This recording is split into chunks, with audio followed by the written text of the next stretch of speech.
A paz do Senhor, seja bem-vindo a mais uma aula aqui do EBD em Foco. Eu me chamo Herberson e nesta aula eu vou ministrar a lição número 9, que tem como título A Conspiração de Amã contra os Judeus. Nós estamos estudando a revista CPAD do terceiro trimestre do ano 2024 e agora, nesta lição número 9, nós vamos continuar o nosso estudo no livro de Esté e vamos avançar um pouco mais. Nós estudamos até a lição anterior sobre Mardoqueu. A gente falou um pouco sobre Mardoqueu, né, sobre a resistência dele. Ele trabalhava ali no palácio do rei, ele era um dos guardas do rei.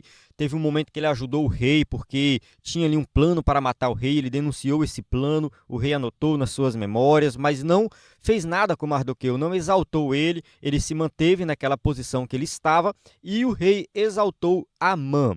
Então, assim, Amã, ele já tinha um ódio contra os judeus, a gente falou isso na aula anterior, a gente já destacou esse ponto, e agora, nesta lição, a gente vai avançar um pouco mais. A gente vai falar um pouco sobre esse plano de Amã para destruir todos os judeus, como que ele estruturou esse plano e qual era a motivação dele. Depois a gente vai falar um pouco sobre a atitude dos judeus quando ficaram sabendo desse plano, pois os judeus, ao receber a notícia, realmente ficaram desesperados, né? Então, assim, eles tiveram uma atitude inicial ali de desespero. O próprio Mardoqueu também meio que entrou em desespero, mas eles nunca perderam a confiança em Deus. Isso aqui a gente vai destacar nessa lição.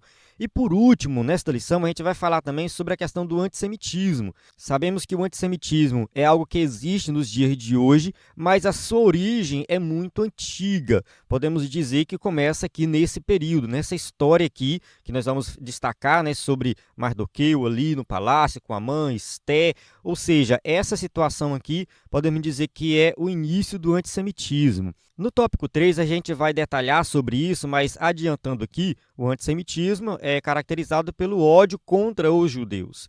Então, assim, todo movimento que visa destruir os judeus, é um ódio contra os judeus, é chamado de antissemitismo. É um tipo de racismo também. Mais na frente, a gente vai falar sobre as várias faces do antissemitismo, né, que pode ser algo religioso, ou cultural, ou racial, enfim. Vamos chegar lá, então só adiantando aqui, né, o que nós vamos estudar nesta lição, uma lição maravilhosa, com muitas aplicações práticas para os dias de hoje. Então vamos avançar aqui, eu vou ministrar aula com slide em PowerPoint, nosso slide é 100% baseado na revista, com imagens de qualidade, vem pronto para ser usado. Se você é professor do EBD, quer ministrar uma aula de excelência, pode usar o slide do EBD em Foco. Quem é assinante do EBD em Foco, acessa os slides de adultos e de jovens e vários bônus, como slide de escatologia, slide discipulado, sermões em PDF, curso básico de teologia e cursos de vários temas. Então acesse a nossa plataforma ebdenfoco.com. Então aqui você vai encontrar todo esse conteúdo, nosso conteúdo gratuito está lá também, que são as aulas em vídeo, áudio, PDF. Nós enviamos o nosso conteúdo gratuito nos nossos grupos do WhatsApp. Se você não está em nenhum dos nossos grupos, entre em contato conosco. São vários grupos, né, porque um grupo cabe ali 1.000 pessoas, né, 1.000 e pouco. Então a gente enche vários grupos, então você pode participar de um desses grupos e receber o nosso conteúdo gratuito. Qualquer coisa, envie uma mensagem no nosso WhatsApp ou clique no link na descrição do vídeo. Vamos lá, o textuário diz assim: E odiados de todos sereis por causa do meu nome, mas aquele que perseverar até o fim será salvo. Mateus capítulo 10, versículo 22. Então nós de fato sabemos que quem segue a Cristo, quem faz o que é correto, vai ser perseguido. Então, a perseguição, geralmente, ela está relacionada a um modo de vida diferenciado, né? Quem vive um modo de vida diferenciado, ali se destaca e é perseguido. É claro que esse versículo aqui está falando da perseguição aos crentes, aqueles que seguem a Cristo. Porém, na lição, nós vamos abranger aqui a perseguição como um todo, falando daqueles que perseguem os servos de Deus, porque aqui a gente vai falar um pouco do Antigo Testamento e dos judeus nos dias de hoje. Então, a gente vai destacar, explicar aqui sobre a questão da perseguição aos judeus, né? Sabemos que os judeus hoje, eles têm uma interpretação, no caso o judeu mesmo, não é o judeu convertido ao cristianismo. O judeu mesmo de verdade, ele tem uma interpretação do cristianismo, ele não acredita que Jesus é o Salvador. Porém, nós cremos que Deus ainda tem um plano para Israel. Vale destacar que aqui nós não vamos defender a salvação automática dos judeus, não é isso. Nós não cremos nisso. O judeu hoje, para ser salvo, ele precisa crer em Cristo como Salvador. Se ele não crer, ele não vai ser salvo. Agora, nós sabemos, de acordo com as Escrituras, que Deus ainda tem um plano para o Israel étnico, no caso, a nação de Israel em si, que é algo futuro, escatológico. Isso vai se concretizar no futuro. Porém, os judeus, hoje, como judeus, eles também são perseguidos, tá? É um povo que sempre sofreu perseguição. Mas vamos lá. Verdade prática. Quando nos tornamos agradáveis ao mundo, é sinal de que nossa fidelidade a Deus está em crise. Então, essa verdade prática aqui é bem forte, né? Fala da questão de que nós estamos agradando o mundo. Se estamos agradando o mundo, então não somos contrário às coisas do mundo. Então, nós precisamos rever a nossa fidelidade a Deus. A leitura bíblica em classe se encontra em Esté, capítulo 3, versículos 7 a 11 e capítulo 4, versículo 1 a 4. Eu não vou fazer essa leitura aqui para ganhar tempo no vídeo, mas durante a aula a gente vai ler aí alguns versículos dessa passagem. Introdução. Na lição anterior, vimos que Mardoqueu não se inclinava nem se prostrava diante de Amã. Então, a gente estudou isso na lição anterior, né? Porque o rei deu a ordem para que todos se prostrassem diante de Amã, porque Amã foi exaltado ali, né? Uma posição bem elevada, ele estava abaixo do rei. Era como se ele fosse o primeiro-ministro, o representante do rei. Então, o rei realmente deu muita autoridade para Amã. Porém, Mardoqueu não fez isso, ele não se prostrou diante de Amã, ele não seguiu essa ordem do rei, ele resistiu a essa ordem. E a conclusão que nós chegamos ali na aula anterior, que pode ter dois motivos. Um motivo talvez seja a questão de que Amã não merecia esse destaque, então Mardoqueu recusou porque ele realmente não merecia. E o outro motivo, provavelmente porque Mardoqueu é judeu e se curvar diante de Amã representava alguma reverência e o judeu não ia fazer isso para um homem, somente para Deus. Nesta lição, estudaremos a respeito do plano de Amã para exterminar todos os judeus do reino da Pérsia. Então, assim, Amã se revoltou com essa situação e ele resolveu meio que vingar Mardoqueu. Mas nós sabemos que Amã tinha uma motivação racial, antiga, histórica. Nós falamos na aula anterior, né, que Amã é descendente de Agag, um rei amalequita, né, que lá no passado ele foi morto por Samuel, e os amalequitas já tinham uma rixa ali com Israel, eles não se davam bem. Então é bem provável que tenha essa motivação racial, essa motivação devido ao que aconteceu no passado com Israel e os amalequitas. Se você não assistiu a aula anterior, recomendo assistir, porque aqui é uma continuação. Então, vou estar sempre lembrando um pouco essa aula anterior, porque nós temos muitas referências aqui. A lição continua. Vamos lá. Veremos também como o povo judeu tem sido perseguido ao longo da história. Israel sobrevive pela providência divina. Então, nós vamos falar das várias perseguições que os judeus sofreram ao longo da história. Esse aqui é o tópico 3. A lição deixa um pouco o livro de Esté e volta-se para os dias atuais e também fazendo aí um apanhado histórico da perseguição aos judeus. Então, recomendo você assistir essa aula até o final para entender todos os tópicos e subtópicos em detalhes. Eu vou dar uma pausa aqui para fazer uma pequena observação que é sobre a inscrição no canal. Eu quase nunca peço para se inscrever no canal, para curtir o vídeo, para comentar, mas isso é muito importante. Então, se você gostou da aula, curta a aula, gostei, muito legal. Não gostei, então coloca o negocinho lá de curtir, né, para baixo, não tem problema não. Se você não gostou da aula, não tem problema, porque aí eu fico sabendo que eu preciso melhorar. Você pode deixar seu comentário também, você também pode se inscrever no canal se você ainda não é inscrito. Mas vamos lá, tópico 1. O plano odioso de Amã. 1.1. Intrigas e patologias do poder. A conduta de Mardoqueu incomodou os demais servos do rei. Eles o questionavam todos os dias. Por que traspassas o mandado do rei? Então, lá em Esté capítulo 3, que a gente vê essa história, né, que todos tinham que se curvar diante de Amã porque ele foi elevado, e ali está Mardoqueu que não aceita essa regra. Eu não vou me curvar diante de Amã. Porém, os seus colegas de trabalho, né, os outros servos ali que trabalhavam no palácio também, começaram a questionar Mardoqueu e perguntar para ele por que ele não seguia a ordem do rei. Por que você não segue a ordem do rei? O que o rei manda, a gente tem que fazer, a gente não questiona. Mardoqueu disse apenas que era judeu. Incomodados, seus conservos foram denunciá-lo a Amã para verem se Mardoqueu continuaria com a mesma postura.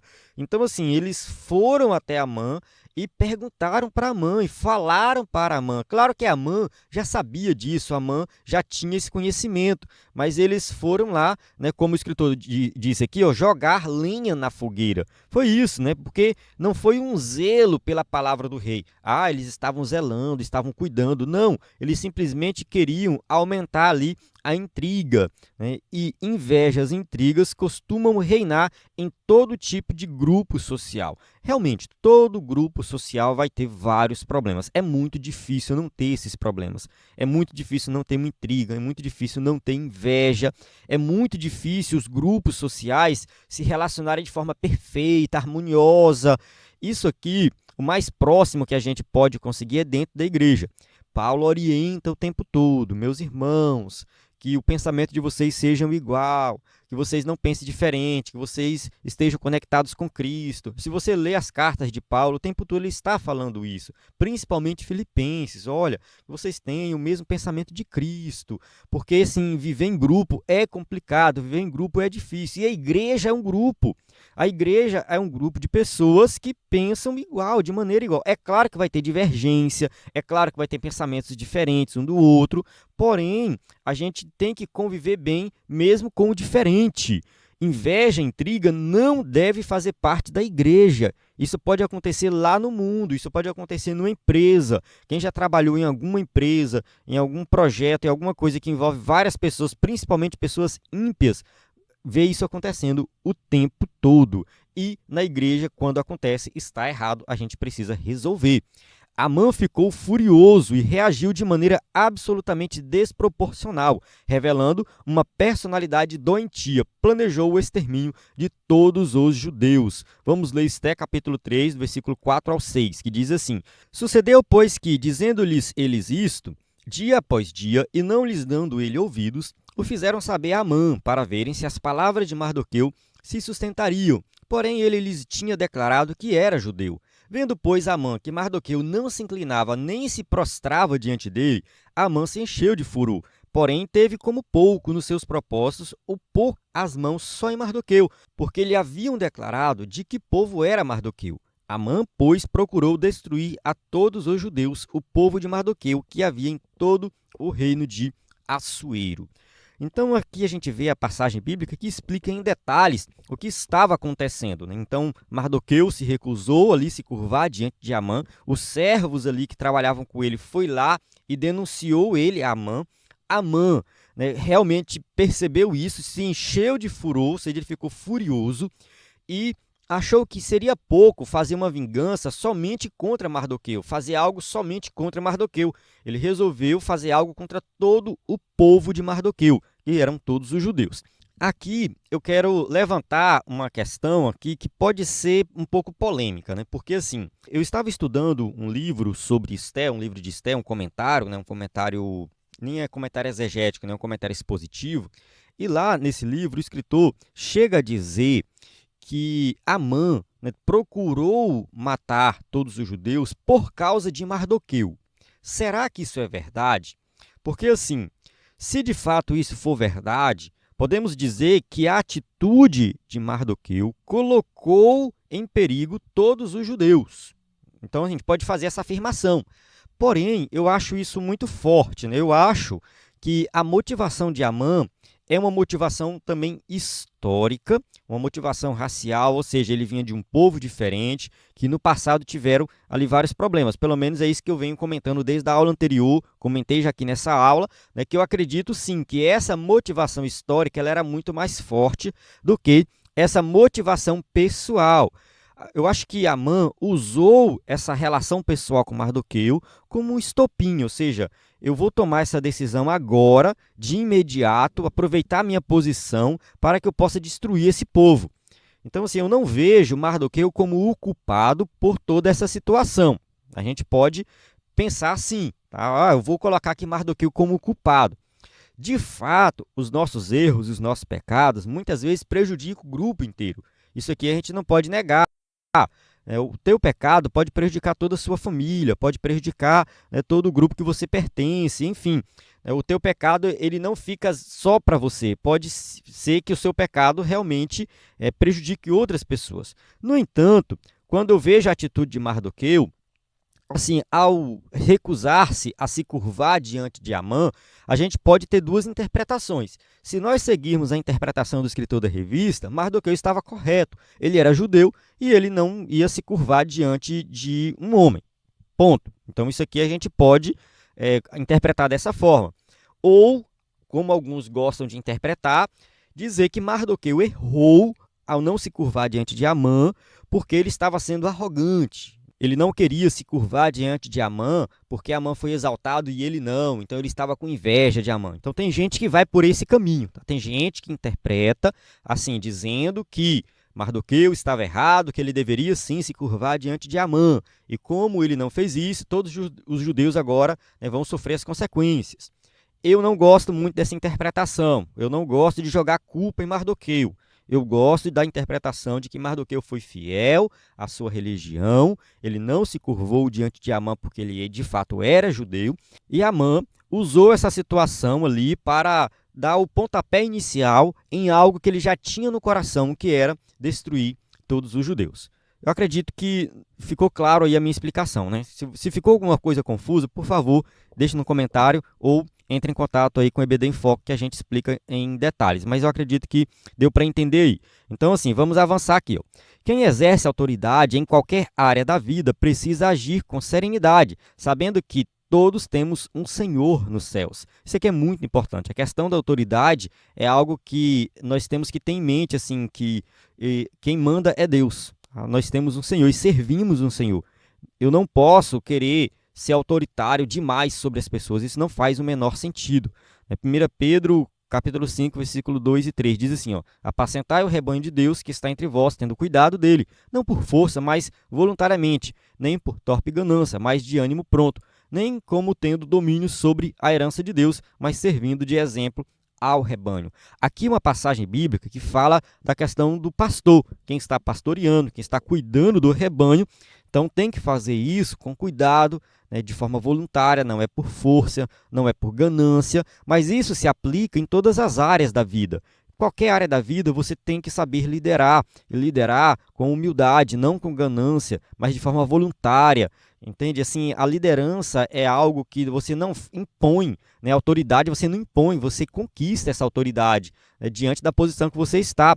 Tem várias outras passagens bíblicas que falam sobre isso. Efésios capítulo 6, versículo 9 também deixa isso bem claro. Né? Em Efésios, Paulo começa a falar ali da questão do Senhor e do servo.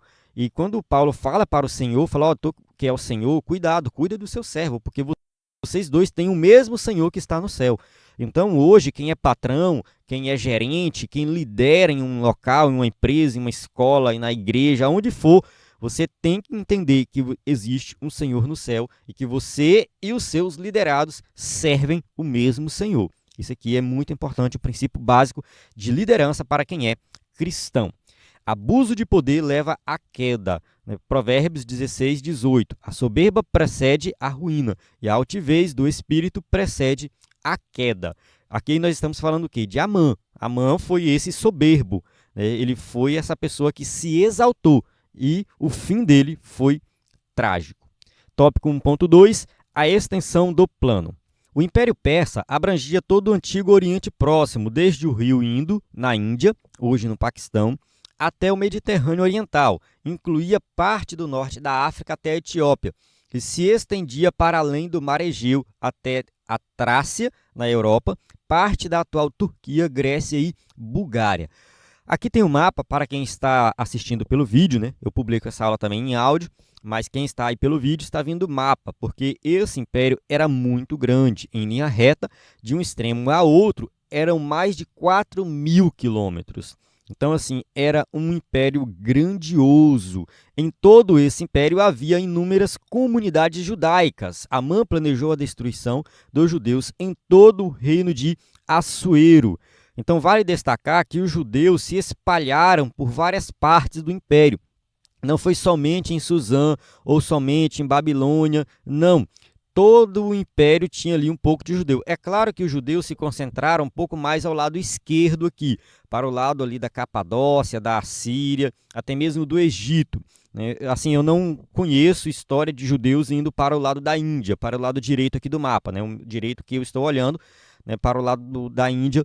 Eu não sei se os judeus foram para aquela parte, mas essa parte de cá, já do Oriente Médio, sim, tinha muitos judeus. Tanto que no Novo Testamento, quando Paulo anda por essa região pregando o evangelho, ele vai em uma sinagoga, ou seja, uma cidade que tinha pelo menos 10 judeus que formava ali uma sinagoga. Então eles, né, se reuniam com certa frequência, né, e Paulo aproveitava esses momentos de reunião dos judeus para pregar o evangelho, para introduzir a palavra do evangelho, o cumprimento do Antigo Testamento. Então ele sempre procurava os judeus que estavam espalhados pelo império. É claro também que lá na época do apóstolo Paulo não é mais o Império Persa, é o Império Romano, só que os romanos conquistaram essa região. Primeiro foram os gregos, depois os romanos conquistaram os gregos. Mas enfim, isso é outra história. Vamos avançar aqui. Vamos ler novamente aqui Esté capítulo 3, versículo 6. Eu já li anteriormente, vamos ler de novo. Porém teve como pouco nos seus propósitos o pôr as mãos só em Mardoqueu, porque lhe haviam declarado de que povo era. No caso de que povo era Mardoqueu. Amã, pois, procurou destruir a todos os judeus, o povo de Mardoqueu, que havia em todo o reino de Assuero. Então está bem claro aqui nessa passagem que Amã queria destruir todos os judeus que habitavam no império, todos, não era somente os que estavam ali em Suzã, que estava próximo. E isso incluía até os que haviam retornado para Jerusalém. Isso aqui a gente tem que destacar, porque os judeus que voltaram para Jerusalém também estavam sob o domínio do imperador, estavam no império. Agora, a cidade de Jerusalém e toda a região de Israel pertence ao império, está sob o domínio do império. Isso aqui a gente precisa destacar no mapa, dá para ver, né, a cidade de Jerusalém. Então, se você estiver prestando atenção aí, você vai ver que tem Jerusalém que pertencia ao império. Vamos para o tópico 1.3, astúcia e oportunismo. Amã convenceu Assuero escondendo sua verdadeira motivação, que era pessoal. Então, assim, Amã vai lá, convence Assuero de assinar esse decreto. E ele não diz exatamente o motivo, a razão. Ele inventa uma história lá. Ele diz assim, ó, disse que havia um povo no reino que tinha leis diferentes e não cumpria as leis do rei. Por isso convinha que fosse exterminado. Vamos ler o versículo 8 do capítulo 3 de Esté. E Amã disse ao rei Assuero, existe espalhado e dividido entre os povos de todas as províncias do teu reino um povo, cujas leis são diferentes das leis de todos os povos, e que não cumpre as leis do rei. Por isso não convém ao rei deixá-lo ficar. Então aqui, o motivo que ele afirma ali para o rei é que esse povo diferente tinha uma lei diferente. Há uma lei que é a lei deles e eles quebram a lei do rei. A lei do rei não é seguida, seguem apenas a sua própria lei. De fato, os judeus seguiam a lei de Deus. Os judeus se reuniam, eles estudavam a lei e tinham as suas próprias leis. No entanto, assim, nós entendemos que, como eles estavam vivendo nesse império, eles precisavam também seguir a lei do império. Isso aqui é normal. Então, acredita-se que os judeus, de fato, obedeciam à lei do rei. Tá? Os judeus não eram desobedientes, um povo desordeiro, um povo que estava bagunçando ali o império. Não, os judeus seguiam a lei do império também. Se Assuero decretasse a morte desse povo, Amã entregaria 10.000 talentos de prata, cerca de 350 toneladas, para o tesouro real, o equivalente a 2/3 da renda anual do Império Persa. Vamos ler aqui o versículo 9. Se bem parecer ao rei, decrete-se que os matem, e eu porei nas mãos dos que fizerem a obra 10.000 talentos de prata, para que entrem nos tesouros do rei. Então, assim, aqui a gente vê que Amã, ele era muito rico, e ele fez uma proposta que foi irrecusável para o rei. Olha só, o rei, e no caso aqui Assuero, estava assim ganancioso, precisando de dinheiro, provavelmente, para o império. Então, algo que vai entrar aqui no tesouro real. E esse povo aí eu não conheço, não tenho nada a ver com eles, pode matar, fique à vontade. Então, observe que Assuero é um rei fraco, ele não tem poder de decisão. Ele simplesmente assina um decreto para matar um povo que ele nem sequer investiga para saber quem é esse povo. Então, assim, ele simplesmente assina pensando no que ele vai ganhar, né, pensando no tesouro real, basicamente é isso, e toma uma decisão, enfim, baseado no que o povo diz para ele. né? Simplesmente alguém chegou, alguém da confiança dele diz que tem que matar esse povo, exterminar esse povo, e ele vai lá e assina esse decreto. Então dá para perceber que aqui, né, é uma relação de ímpios, ímpios com ímpios, né? Não dá para confiar, não dá para confiar de fato. Então ali eles são gananciosos, eles só pensam em si mesmos, eles são egoístas, né? Então assim, ó, o texto bíblico nos permite entender que Assuero concordou com Amã sem questionar de que povo tratava, simplesmente isso. Ele não questionou, ele não perguntou quem era, ele não fez nenhum tipo de investigação, simplesmente tirou seu anel e deu a Amã, a quem coube definir os termos da carta a ser enviada a todas as províncias, assinada em nome do rei. Ou seja, Amã, né, definiu todos os termos, assina a carta em nome do rei. O próprio rei está dando ali toda a autoridade para Amã tomar essa decisão. Nesse episódio, Assuero mostrou-se facilmente manipulável. Amã soube apelar para o seu ego. Então, assim, Amã, né, apelou para o ego do rei. Eu vou aqui no ponto fraco do rei, eu vou conquistar aquilo que eu quero, vou colocar o que eu quero na carta, né, e vou distribuir para que realmente esse povo seja destruído. Liderar requer prudência e sabedoria para identificar desavenças pessoais disfarçadas de motivações aparentemente nobres. Então, assim, quem é um bom líder consegue perceber que uma decisão, alguma regrinha que surgiu nova ali, provavelmente veio de uma motivação pessoal. Tá? Isso aí é uma sensibilidade que o bom líder tem que ter. No caso de Amã, né, no caso aqui, ele tomou uma decisão baseado em algo pessoal, uma decisão pessoal dele, e o rei não soube perceber isso. Mas quem é líder de verdade precisa perceber, seja na vida secular, seja dentro da igreja. Quem é um bom líder precisa perceber as verdadeiras motivações dos seus liderados. Vamos para o tópico 2, a tristeza de Mardoqueu, dos judeus e de Esté. 2.1, o pavor da violência. No dia definido para a morte dos judeus, ninguém deveria ser poupado. A ordem expressa era que destruíssem, matassem e lançassem a perder todos os judeus, desde o moço até o velho, crianças e mulheres, em um mesmo dia, e que todos os seus bens fossem saqueados. Então, essa era a ordem. Todos deveriam morrer. É a destruição completa do povo judeu. Essa ordem foi dada e isso deveria ser executado no prazo de 1 ano. Tinha um prazo ali, foi feito, né, um sorteio, e esse sorteio caiu uma data específica, então tinha 1 ano para que acontecesse todo o planejamento.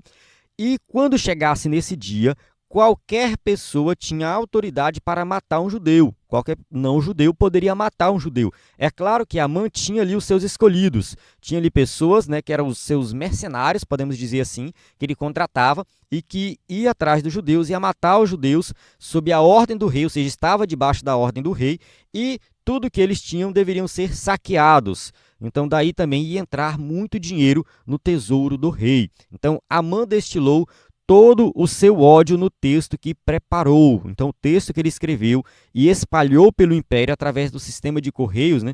Então, a gente vai falar daqui a pouco sobre esse sistema de correios. Então, ele espalhou todas essas cartas pelo império e ali tinha todo o seu ódio contra os judeus. Não há registro de levante algum dos judeus durante o Império Persa. Ou seja, não sabemos, e realmente a Bíblia não diz e nenhum outro documento diz, né, que os judeus se revoltaram, resolveram levantar contra o império. Nada disso. Os judeus se humilharam, né? Mesmo assim, todos corriam o risco de serem vítimas da perversidade de Amã. Iniciada por Caim, a violência apavora a humanidade em todos os tempos. Infelizmente, cresce a cada dia. Então, nós sabemos que a violência é algo que iniciou no coração do ser humano por causa do pecado, da semente do pecado. Então, Caim foi o primeiro a praticar essa violência, matou o seu irmão Abel, e a partir daí a humanidade vem se afundando cada vez mais na violência. Então, a gente vê aqui a violência de Amã e a violência nos dias de hoje. Vivemos em um mundo violento, infelizmente isso acontece, e sabemos que isso é resultado do pecado. Tópico 2.2, bebida, confusão e tristeza. O Império Persa tinha um sistema de correios muito eficiente, principalmente em função da estrada real que ia de Suzã a Sardes, na província da Lídia, hoje território turco. Então, o sistema de correios era a cavalo, eles enviavam cartas e outras encomendas também por todo o império, tinha ali estradas que eles andavam. Então, assim, era um sistema muito eficiente.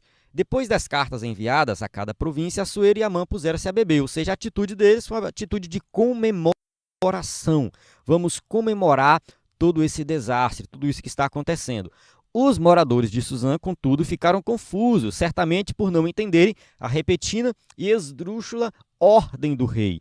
Então, assim, como que o rei, do nada, chega com essa ordem aqui? A gente está vivendo nossa vida tranquilo, a gente não fez nada contra o rei, enfim, somos um povo tranquilo, um povo pacífico, e de repente chega essa ordem para matar, para nos matar, né? No caso do ponto de vista do judeu. Então não fazia muito sentido. Era uma ordem esdrúxula, mas era uma ordem assinada pelo rei. Mardoqueu entrou em profunda tristeza, rasgando suas vestes, vestiu-se de pano de saco com cinza e saiu pela cidade clamando em alta voz e soltando gritos de amargura. Então Mardoqueu resolveu tomar uma atitude de humilhação. Então ele se veste de pano de saco, ele chama atenção por isso, mas o objetivo aqui é demonstrar, né, todo esse desespero. Isso não pode acontecer, e clamar a Deus por um livramento.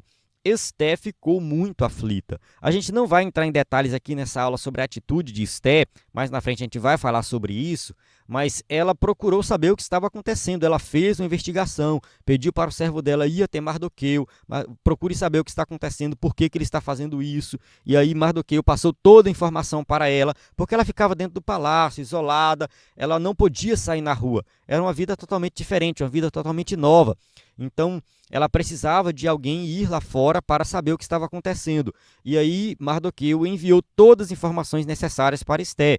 Então, assim, a gente sabe que Esté toma atitudes muito boas, né, diante de tudo isso. Ela vai convocar o povo para fazer um jejum nacional, ela vai orar, ela vai buscar a Deus. Só que a gente não vai entrar em detalhes agora aqui nessa atitude de Esté. Isso aqui vai ficar para uma próxima lição. À medida que as cartas chegavam às províncias, a reação era a mesma. Havia um clima de luto, com jejum, choro e lamentação. Então, essa era a atitude do povo. O povo de Deus estava correndo o risco de ser exterminado, mas eles precisavam clamar a Deus.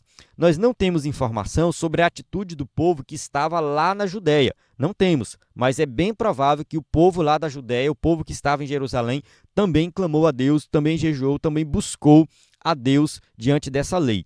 Só Deus pode frear a impetuosa maldade humana. Vamos ler aqui uma passagem do Novo Testamento, Romanos capítulo 1, versículo 18 ao 20. A carta de Paulo aos Romanos é excelente para você entender o que tem no coração do ser humano, o que aconteceu com o ser humano e como que a salvação opera na vida do pecador. O mais vil pecador pode ser transformado e Paulo apresenta isso nessa carta maravilhosa. Vamos ler aqui, ó. Diz assim, Romanos 1, de 18 a 20. Porque do céu se manifesta a ira de Deus sobre toda a impiedade e injustiça dos homens, que detêm a verdade em injustiça. Porquanto o que de Deus se pode conhecer, neles se manifesta, porque Deus lhe manifestou. Porque as suas coisas invisíveis, desde a criação do mundo, tanto o seu eterno poder como a sua divindade, se entendem e claramente se veem pelas coisas que estão criadas, para que eles fiquem inexcusáveis. Ou seja, Deus se manifestou ao ser humano pecador de várias formas diferentes. Uma das maneiras é através da criação. No final das contas, ninguém pode dizer assim, eu não sabia que Deus existia. Ninguém vai falar isso, ninguém pode falar isso, porque justamente Deus vai usar a criação como argumento. Olha, está lá tudo que eu criei. Você achou que aquilo tudo veio do nada? Então eu existo. Então, assim, todas as coisas criadas mostram que, de fato, Deus existe e todos esses que praticam injustiça vão pagar o preço um dia. Tá? Deus realmente vai executar juízo sobre toda obra maligna. Então, nada vai ficar impune. Do meu ponto de vista, isso é uma coisa assim muito forte, é um argumento muito forte para a existência de Deus. Se Deus não existir, o universo é ingrato, o universo é injusto. Tudo que existe é injusto. Então eu creio que Deus existe e que ele vai executar justiça sobre toda injustiça. Ou seja, todos aqueles que detêm a verdade em injustiça, como está aqui no versículo 18, tem aqueles que né, fazem isso, ó, porque do céu se manifesta a ira de Deus sobre toda a impiedade e injustiça dos homens que detêm a verdade e injustiça. Ou seja, a injustiça vem dos homens e Deus vai se manifestar, a ira de Deus vai se manifestar e vai punir toda impiedade, todos aqueles que pegam a verdade e transformam em mentira, né? Pega a justiça e transforma em injustiça. Todos esses vão ser punidos. Vamos avançar. 2.3, crise e clamor. O decreto de Assuero tirou a tranquilidade de todos os judeus e os levou a buscar o socorro divino. Esté capítulo 4, versículo 3. E em todas as províncias, aonde a palavra do rei e a sua lei chegava, havia entre os judeus grande luto, com jejum e choro e lamentação, e muitos estavam deitados em saco e em cinza. Então, assim, todas as províncias foram avisadas do que ia acontecer, e quando as cartas chegaram, que eles ficaram sabendo da notícia, todos eles foram lamentar, foram chorar, foram buscar a Deus, buscar um socorro de Deus. Isso aqui é uma atitude que o crente ele tem que fazer o tempo todo, é claro, mas nos momentos difíceis é necessário, né? Se de um lado havia fé e a bravura dos 50 mil judeus que foram a Jerusalém para reedificá-la, liderados por Zorobabel, de outro lado havia a aparente tranquilidade dos que decidiram ficar em suas próprias habitações por todo o Império Persa. Então isso aqui é algo que a gente já falou em aulas anteriores, né? Que muitos voltaram, então cerca de 50 mil judeus voltaram para Jerusalém com Zorobabel, com o objetivo de reconstruir a cidade, reconstruir o templo, e muitos resolveram ficar. Esdras conta a história desse retorno. Esdras, capítulo 2, versículo 1, diz assim, ó, estes são os filhos da província que subiram do cativeiro dentre os exilados, que Nabucodonosor, rei de Babilônia, tinha transportado à Babilônia e tornaram a Jerusalém e a Judá, cada um para a sua cidade. Então, o povo que tinha ido com Nabucodonosor estava retornando agora. Foi o primeiro retorno que aconteceu com Zorobabel. Tá? Depois teve um outro retorno com Esdras e mais na frente um outro retorno com Neemias. Mesmo dentre os que foram a Jerusalém, muitos se dedicaram a construir casas luxuosas, dando pouco valor à reconstrução do templo, como denunciam os profetas pós-exílicos Ageu e Zacarias. Então, assim, quando os judeus retornaram para Jerusalém, eles tinham como objetivo principal reconstruir o templo. No entanto, sabemos que muitos não deram valor a essa obra, né? Então, Ageu, capítulo 1, versículo 9, diz assim, ó, esperastes o muito, mas eis que veio a ser pouco. E esse pouco, quando o trouxestes para casa, eu dissipei com sopro. Por que causa? Disse o Senhor dos Exércitos. Por causa da minha casa, que está deserta, enquanto cada um de vós corre à sua própria casa. Então, aqui é a denúncia que o profeta faz àqueles que estavam priorizando a vida pessoal em vez de priorizar aquilo que era mais importante na época, que era a construção do templo. O templo estava sendo reconstruído e muitos pensando nas suas casas luxuosas. Então, Ageu, Zacarias vai fazer essa denúncia. Vale ressaltar que quando acontece essa história de Esté, que tem a lei aqui para matar todos os judeus, o templo já tinha sido construído, tá? Já tinha passado esse período da construção do templo, eles já estavam vivendo um outro momento histórico, mas eles ainda precisavam melhorar muito na vida deles lá, né? Porque eles estavam em Jerusalém, mas muitos ainda não estavam servindo a Deus e os profetas estavam lá, né, profetizando para eles, pregando, né? No caso, o profeta naquela época era o pregador, pregando para que o povo permanecesse fiel a Deus. Agora, todos corriam risco de ser exterminados. A ordem era para exterminar todos os judeus do império, né? E todos estavam correndo esse risco. Porque, muitas vezes, precisamos experimentar crises para buscar a Deus de todo o coração? Por que será, né? Enfim, a gente tem que buscar a Deus o tempo todo. E na crise também. Tem gente que critica isso, porque só busca Deus na crise. Não, assim, o ideal é que nós possamos de fato buscar a Deus o tempo todo, mas na crise é necessário buscar. Na crise a gente precisa buscar. Enfim, tem várias passagens bíblicas que vai mostrar isso, né? Um momento de crise, as pessoas estão clamando, estão buscando, e Deus quer isso, Deus quer que nós busquemos Ele de todo o coração, todo o tempo, e na crise principalmente. O correto é fazer como Daniel, que orava em todo o tempo. Então, Daniel era alguém que vivia orando, buscando a Deus, buscando a Deus para que, de fato, o povo voltasse para a terra. A oração de Daniel era essa, que o povo recebesse a libertação e retornasse para a terra prometida. Somente com uma vida de oração constante, em casa e no templo, podemos vencer o mal. Então, a ideia é que nós possamos, de fato, orar o tempo todo. Efésios capítulo 6, versículo 18. Orando em todo o tempo, com toda a oração e súplica no Espírito, e vigiando nisto, com toda a perseverança e súplica por todos os santos. Então, Paulo fala muito de oração e a orientação de Paulo é essa. Orem o tempo todo, ore sem cessar. Tópico 3. O perigo e a crueldade do antissemitismo moderno. Bem, nesse tópico, nós vamos esquecer um pouco o livro de Esther, esquecer no sentido de que a partir de agora a gente não vai ler nenhum versículo, a gente não vai mais detalhar o que está no livro de Esther. Então, no tópico 2 a gente encerra aí o conteúdo do livro proposto para essa lição. Na próxima lição a gente vai continuar dentro do livro. E aqui no tópico 3, nós vamos falar do antissemitismo moderno e também fazer uma contextualização histórica da perseguição aos judeus. A gente vai definir o que é antissemitismo e vai mostrar aí que os judeus foram perseguidos em vários momentos históricos. Eu quero fazer uma observação aqui muito importante, porque assim, o que vai ser apresentado a partir de agora é um tema muito complexo, é um tema muito amplo. Assim, tem livros e livros escritos sobre esse tema.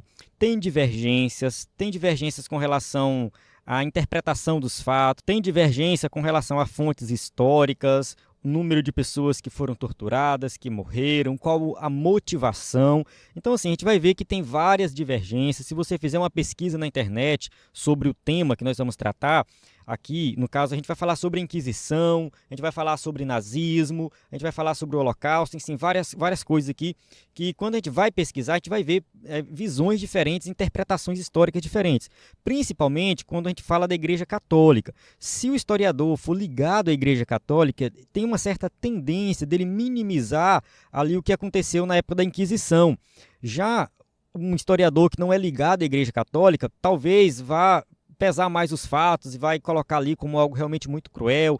Então a gente vai ver realmente assim interpretações diferentes do que aconteceu lá no passado, principalmente com relação à perseguição aos judeus.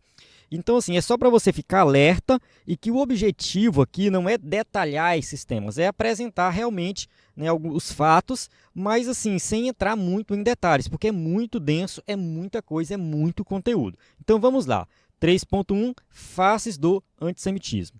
Vamos lá. De forma prática, antissemitismo é hostilidade sistemática contra os judeus. É basicamente isso. É quando os judeus são perseguidos pelo fato de serem judeus. Então, assim, os judeus sempre se mantiveram unidos, eles têm uma lei própria, assim como Amã falou para Assuero, né? Tem um povo aí que tem uma lei própria, um povo aí que não segue a tua lei. Então, assim, Amã estava ali meio que contando uma meia-verdade, né? Porque, assim, de fato, os judeus têm a sua lei própria, mas eles não desobedeciam a lei do império. No entanto, devido os judeus ter a sua própria lei, o seu próprio costume, a sua própria alimentação, a sua própria língua, eles sempre se organizaram, sempre se mantiveram juntos e sempre se destacaram na sociedade. E por esse motivo, muitas vezes, eles foram perseguidos. Há distintas opiniões quanto aos motivos que o levaram a agir assim. No sentido, pelo menos o que eu entendi aqui que o escritor colocou, é no sentido das pessoas que perseguem os judeus. Por que eles perseguem? Então tem várias opiniões diferentes.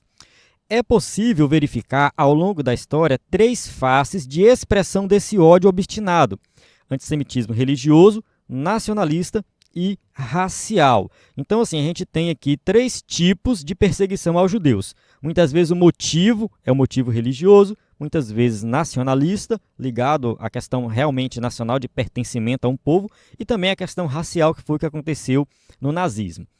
Vamos falar de cada um deles aqui. No aspecto religioso, destacam-se as perseguições como a do século XIV, quando os judeus foram acusados de serem os responsáveis pela peste negra, que assolou a Europa em 1348. Então, a peste negra ou a peste bubônica é uma doença que era transmitida através da pulga do rato e, devido às condições sanitárias da época, as pessoas realmente não tinham muito cuidado, conviviam ali com os ratos e essa doença se espalhou e morreu muita gente na Europa nessa época. Se não me falha a memória, foi 1/3 da população. Então, realmente, né, uma grande quantidade de pessoas morreram, sofreram.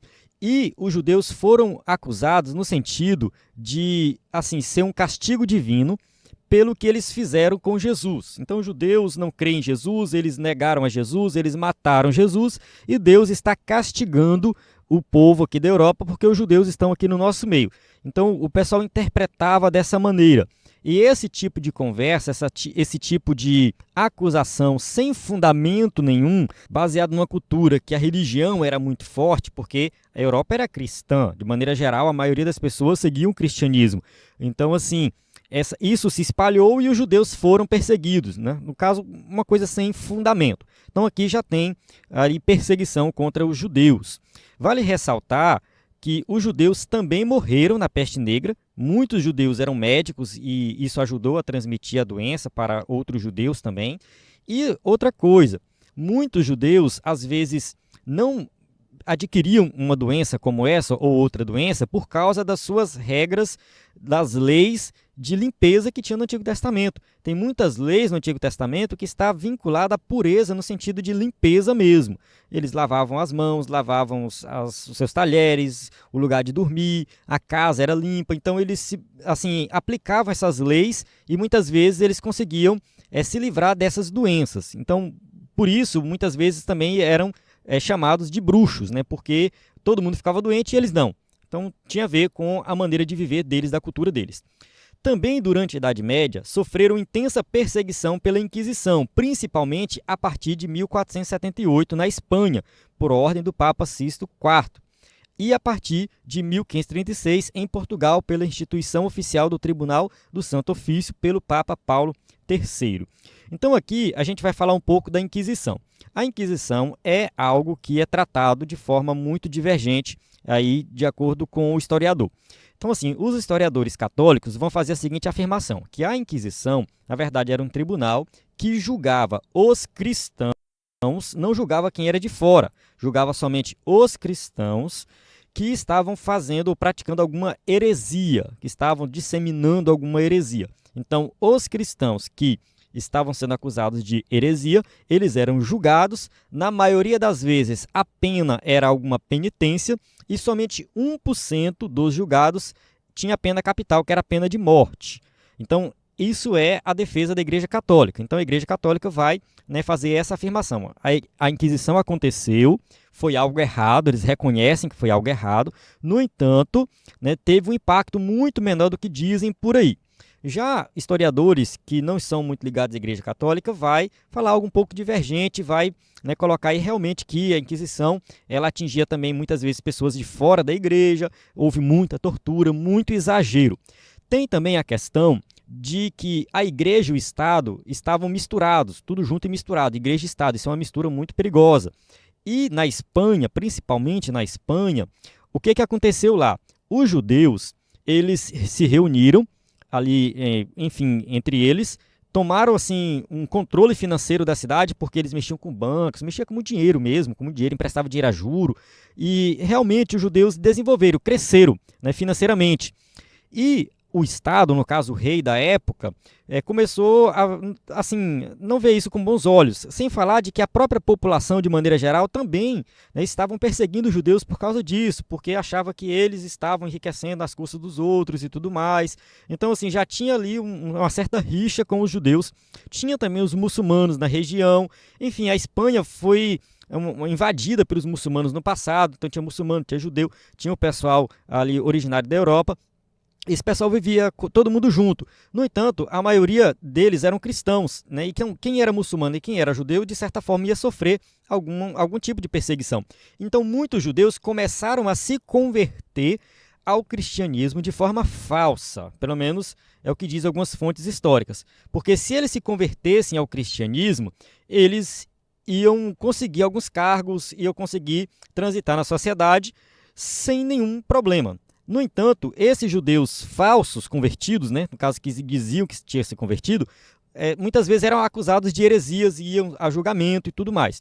Então tinha essa questão dessa perseguição e o Estado, no caso o rei da época, via a Inquisição Católica como uma oportunidade também para perseguir judeus. Então, os judeus foram perseguidos e aqui aconteceu uma perseguição realmente de ordem econômica. O escritor da revista vai falar disso mais na frente, mas realmente acontecia muita perseguição nesse sentido. Pelo fato deles se destacarem na sociedade, serem organizados, muitas vezes sofriam perseguição, muitas vezes se convertiam ao cristianismo só ali disfarçadamente para conseguir alguns cargos, para se manter na posição, e muitas vezes eles eram julgados e condenados à morte. Então, assim, houve sim morte sim de muitos judeus nessa época, principalmente desses que diziam ter se convertido, mas não tinham se convertido e a igreja realmente perseguia.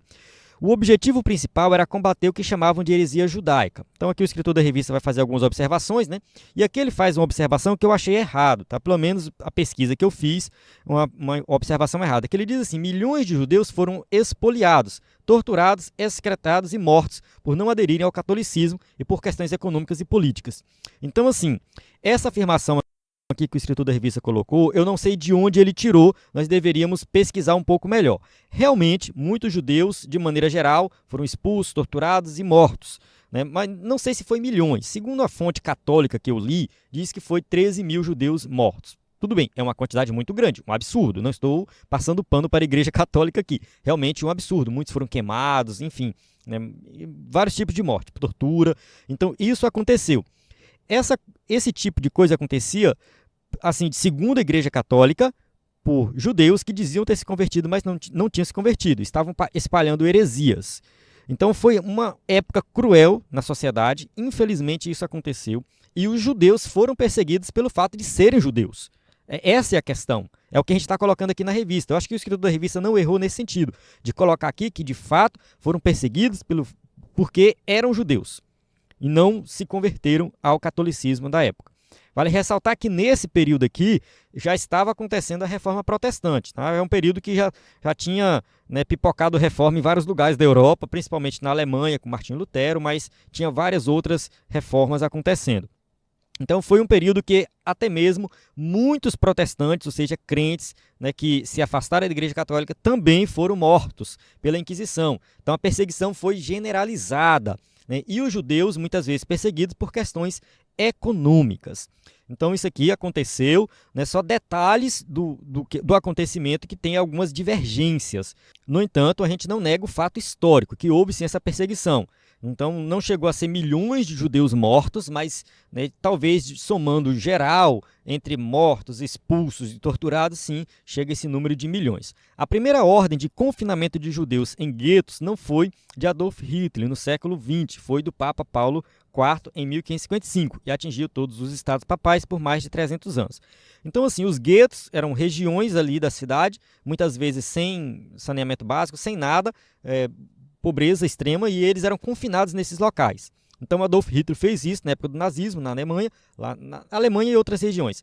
E também esse Papa aqui, no caso o Papa Paulo IV, né, ele fez isso em 1555, né, colocando os judeus confinados em um lugar ali para viverem separados da população. Bem, vamos avançar aqui. Tópico 3.2, antissemitismo nacionalista e racial.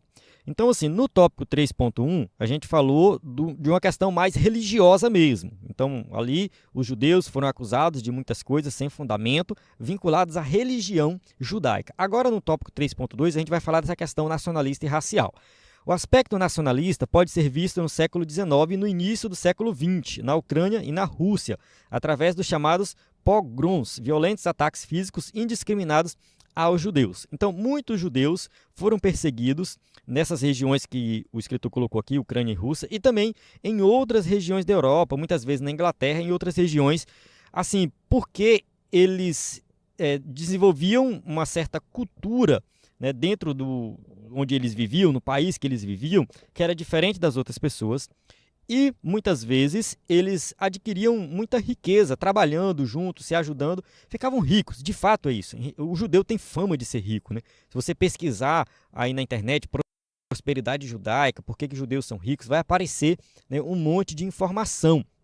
Certa vez eu li em algum lugar que, devido aos judeus serem perseguidos com certa frequência, eles sempre se preocuparam em acumular os seus bens em ouro, em joias, porque é fácil de carregar. Então, o judeu, ele não tinha várias casas. Às vezes, o rico de uma região tinha várias casas. Acontecia uma guerra, as suas casas eram destruídas, perdia tudo que tinha. Tinha várias terras, as terras eram tomadas pelo Estado, acontecia alguma coisa, perdia as terras. Os judeus não. Eles não acumulavam bens em casas ou terras ou coisas que eram fáceis de se perder, de, enfim, ser destruído, de ser roubado. Eles acumulavam em joias, que era mais fácil de guardar. Então ganhava dinheiro, ficava rico, comprava ouro, comprava joia. No dia que acontecesse alguma perseguição, colocava tudo dentro da caixa e levava embora, ou seja, a riqueza deles estava com eles. Então isso ajudou os judeus a prosperar por muito tempo. E essa prosperidade dos judeus fez com que eles fossem perseguidos. A prosperidade dos judeus causava ódio alimentado por teorias de conspiração. Então, o fato deles prosperarem gerava algumas teorias totalmente sem sentido, teorias conspiratórias que não tinham fundamento, e isso fazia com que eles fossem perseguidos. Infelizmente, isso acontece nos dias de hoje, não somente com judeus, mas com qualquer grupo específico. Às vezes tem uma teoria conspiratória, isso circula nas mensagens do WhatsApp, e aí de repente está todo mundo contra aquela pessoa, né, contra aquele projeto, contra enfim, a emissora de TV, seja o que for, devido a uma teoria sem fundamento. Então, naquela época, acontecia o mesmo que acontece nos dias de hoje, e essas coisas se espalhavam, e os judeus muitas vezes sofreram por causa dessas teorias malucas. O povo judeu era apontado como culpado pelas crises econômicas de países do leste europeu, levando-os a reagir violentamente contra as comunidades judaicas. Então, assim, crises econômicas aconteciam, e quem era o culpado? Os judeus. Vamos, né, culpar os judeus porque eles que estão causando essa crise econômica, eles estão roubando os empregos, eles que estão oprimindo a população, eles que estão fazendo isso. E aí começava a perseguição generalizada na sociedade. Então, durante a Segunda Guerra Mundial, Adolf Hitler protagonizou o antissemitismo racial ao proclamar a superioridade da raça ariana. O Holocausto exterminou 6 milhões de judeus em toda a Europa. Então, aqui a gente tem um outro tipo de perseguição, que é essa questão da superioridade racial, né, dos alemães, né? Eles se consideraram superiores. Então, só para diferenciar do que a gente já falou anteriormente, a primeira perseguição, questão religiosa. Por causa da religião judaica, eles eram perseguidos.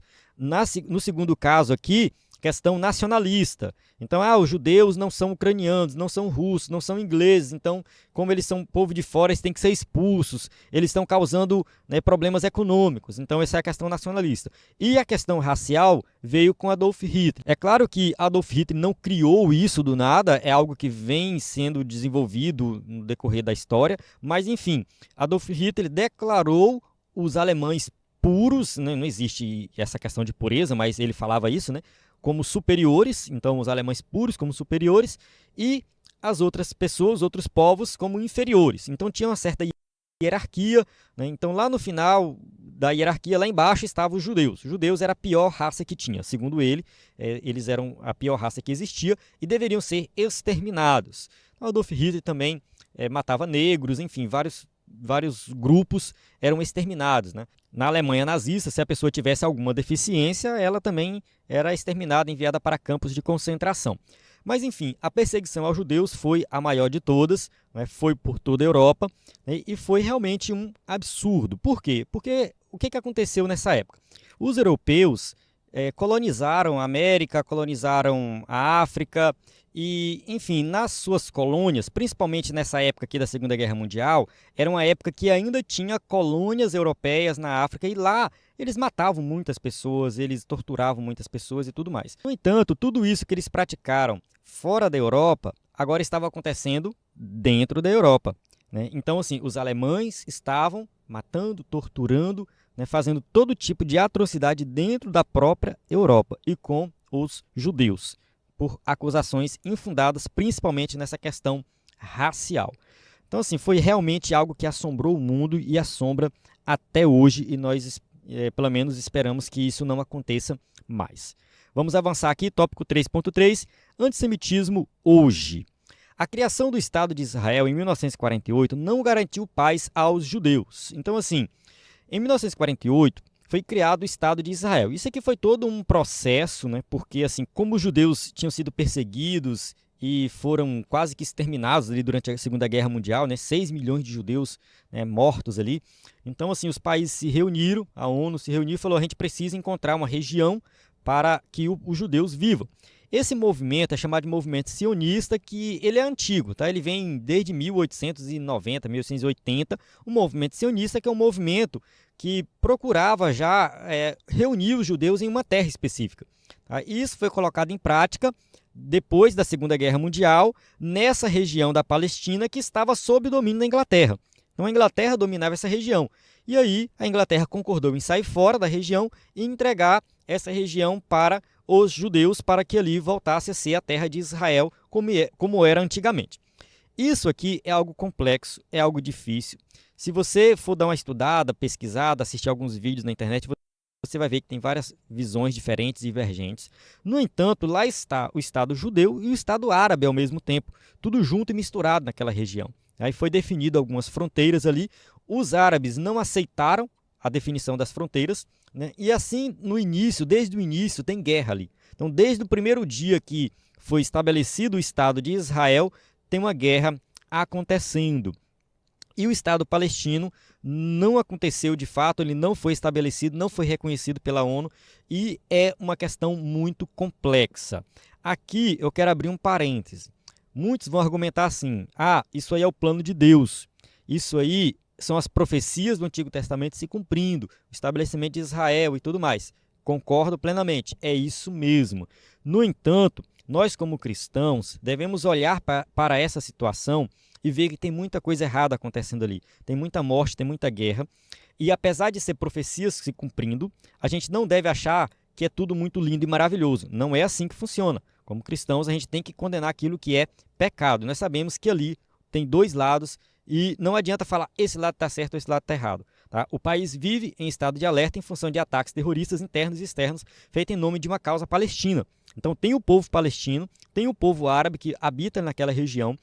E aí entra essa confusão, porque assim, muitos palestinos querem a destruição de Israel por completo. O mundo árabe diz isso, nós queremos a destruição de Israel.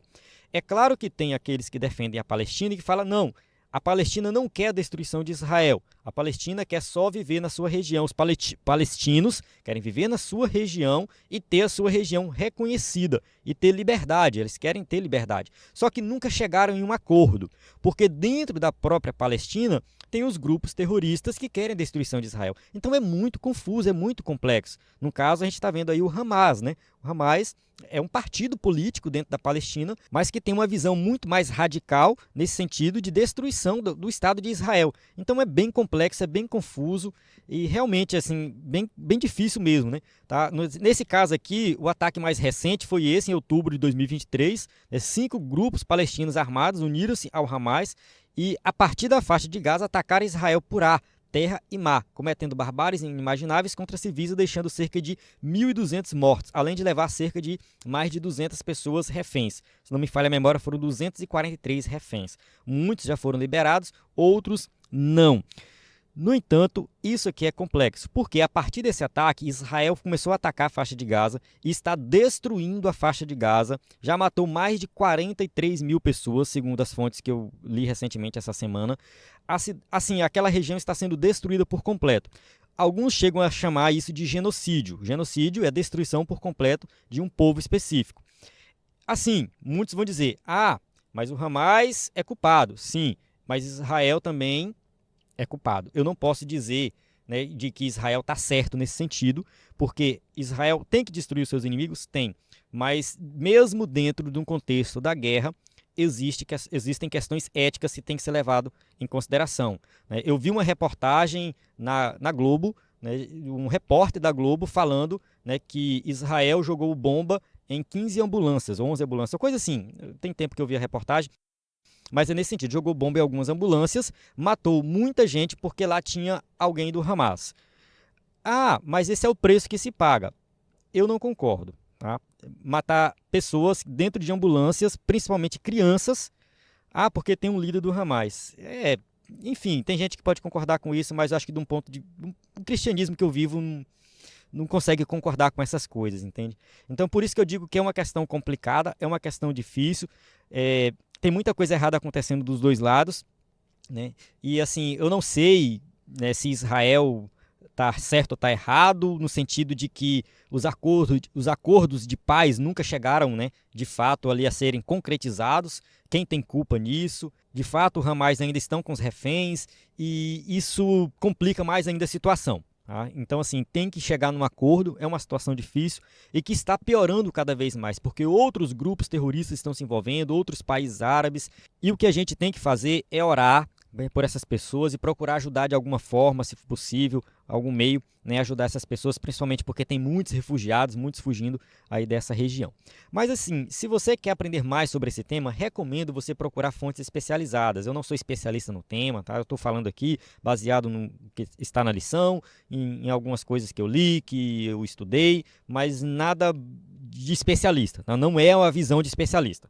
Alguém pode me criticar, tal. Não, é uma visão de uma pessoa normal que não entende muito do que está acontecendo, mas o pouco que eu entendo, o pouco que eu li, né, eu dou aqui o meu ponto de vista, mas eu recomendo você aí dar uma estudada mais profunda nesse tema. Tá? Depois disso, os casos de antissemitismo aumentaram em várias partes do mundo, de fato, né? Tudo isso chama atenção para os judeus e muitas vezes os judeus são perseguidos. Né? O que os inimigos de Israel querem não é um acordo que lhes garanta um lugar para viver. Sua verdadeira causa é o extermínio do Estado de Israel. Então, como eu falei anteriormente, né, tem alguns palestinos que falam, não, a gente só quer um lugar para viver, a gente quer o nosso Estado reconhecido. Outros grupos palestinos, né, no caso, principalmente o Hamas, vai dizer, não, a gente quer a destruição de Israel por completo. Só Jesus, o Messias, salvará Israel quando de sua conversão nacional. Aqui nós temos uma passagem de Isaías, capítulo 11, versículo 10 ao 16, que é uma profecia do Antigo Testamento. Você pode ler as outras passagens que falam sobre isso também, Ezequiel, Zacarias e Romanos, já no Novo Testamento, profecias, no caso, já do Novo Testamento sobre a salvação de Israel. Eu vou ler isso aqui, que a gente já vai encerrar, né, já é a nossa conclusão. A aula já ficou bastante longa, mas a gente precisa ver essa profecia. Vamos lá. E acontecerá naquele dia que a raiz de Jessé, a qual estará posta por estandarte dos povos, será buscada pelos gentios, e o lugar do seu repouso será glorioso. E há de ser que naquele dia o Senhor tornará a pôr a sua mão para adquirir outra vez o remanescente do seu povo, que for deixado da Síria, do Egito e do Patros, e da Etiópia, e de Elã, e de Siná, e de Ramate, e das ilhas do mar. E levantará um estandarte entre as nações, e ajuntará os desterrados de Israel, e os dispersos de Judá congregará desde os quatro fins da terra, e afastar-se-á a inveja de Efraim, e os adversários de Judá serão desarraigados. Efraim não invejará a Judá, e Judá não oprimirá a Efraim. Antes voarão sobre os ombros dos filisteus ao ocidente. Juntos despojarão aos do oriente. Em Edom e Moabe porão as suas mãos, e os filhos de Amon lhes obedecerão. E o Senhor destruirá totalmente a língua do mar do Egito, e moverá a sua mão contra o rio com a força do seu vento, e ferindo-o, dividi-lo-á em 7 correntes, e fará que por ele passem com sapatos secos, e haverá caminho plano para o remanescente do seu povo, que for deixado da Síria, como sucedeu a Israel no dia em que subiu da terra do Egito. Bem, é uma profecia que vai citar muitos nomes complexos, nomes difíceis, regiões que a gente não conhece, mas assim, a ideia aqui da profecia é de libertação do povo. A ideia aqui é que o povo vai retornar, o povo que está no exílio vai retornar, o povo que foi espalhado vai retornar para a terra. E ali, né, vai estar posto o estandarte dos povos, é o que está no começo. Ó. A raiz de Jessé é a nação de Israel aqui, né, o qual estará posta por estandarte dos povos, será buscada pelos gentios, ou seja, será referência para todas as nações. Essas profecias de restauração de Israel, nós acreditamos que elas vão se cumprir em um futuro escatológico. Já está começando, já está acontecendo, porém, no futuro escatológico, nós sabemos que a nação de Israel vai se voltar para Cristo. Isso vai ser só no fim, quando Jesus voltar. Então tem toda uma teologia escatológica que vai tratar desse tema. Tem interpretações diferentes, divergentes, de acordo com a escatologia de cada um. Mas nós acreditamos que o estágio final de reunir ali todo o povo de Israel naquela nação específica, naquele local específico, é somente no milênio. Somente no milênio que Cristo vai estabelecer o seu reino, vai reinar em Israel, e ali vai ser um reinado na terra, nessa terra aqui. Tá? Só depois do milênio que vai ter a consumação de todas as coisas. eu estou devendo um vídeo sobre o milênio. A gente já falou sobre o milênio várias vezes, sempre que falamos nesse tema surge várias dúvidas. Estou devendo esse vídeo, não sei se vou conseguir gravar essa semana que está muito corrido, mas assim, entenda uma coisa, Deus tem um plano para Israel, esse plano vai se concretizar, um dia isso vai acontecer. Muita coisa que está acontecendo hoje é cumprimento de profecia e nós temos que orar pelaquela região, orar pelos israelitas, orar pelos palestinos, porque Deus quer salvar a todos. Amém? Então, vou encerrar aqui, chegamos à conclusão da nossa aula, que diz assim: o antissemitismo não se revela apenas através de atos hostis, mas também de apoio aberto ou posturas complacentes aos inimigos de Israel, como os grupos terroristas ou ainda por meio de críticas sistemáticas aos atos de defesa israelense, pintando o país como o vilão da história. A despeito dos pecados dos judeus, Deus tem um plano com Israel e vai restaurá-lo, quando, arrependido, aceitar o Messias. Oremos pela paz de Jerusalém. Então, enfim, aqui o escritor da revista vai colocar aqui, né, o antissemitismo não somente como uma ação hostil, mas também como um apoio, né? Então, assim, a gente tem que apoiar de fato a nação de Israel, porém a gente tem que ter algumas ressalvas com o que acontece ali. Eu, particularmente, tenho muitas ressalvas, porque eu sei que muita coisa que acontece ali é crueldade, é morte, é genocídio. E a gente tem que ter muito cuidado, porque a gente tem que prezar pela paz, orar pela paz, buscar a paz. Esse é o objetivo. Deus vai cumprir todas as profecias, no caso, tudo que foi prometido vai se cumprir. No entanto, isso não faz a nação de Israel ser perfeita e bonitinha, como se eles não tivessem nenhum pecado. Não, eles estão errando e pecando em muitas áreas. No entanto, um judeu hoje, para se salvar, ele precisa crer em Jesus como Salvador. Não existe salvação automática para os judeus. A salvação é somente em Cristo Jesus. É isso. Tá? Quando a nação de Israel se voltar para Cristo, aí sim vai ter uma restauração completa, que é algo que vai acontecer só no milênio, futuro escatológico. Tá? Porém, hoje, nos dias de hoje, enquanto essa restauração não acontece, cada judeu individualmente vai ser salvo se ele crer em Jesus como Salvador. E o que nós temos que fazer é orar pela paz de Jerusalém, pela paz ali daquela região do Oriente Médio. Amém? Então, encerro aqui a aula. A gente tem aqui as perguntas para quem vai ministrar a aula na igreja. Mais uma vez aqui o nosso WhatsApp, na descrição do vídeo tem aí algumas informações que você precisa para falar conosco. Então, na plataforma EBD em Foco, você tem tudo o que precisa para ministrar uma aula de excelência na EBD. A paz do Senhor, até a próxima aula.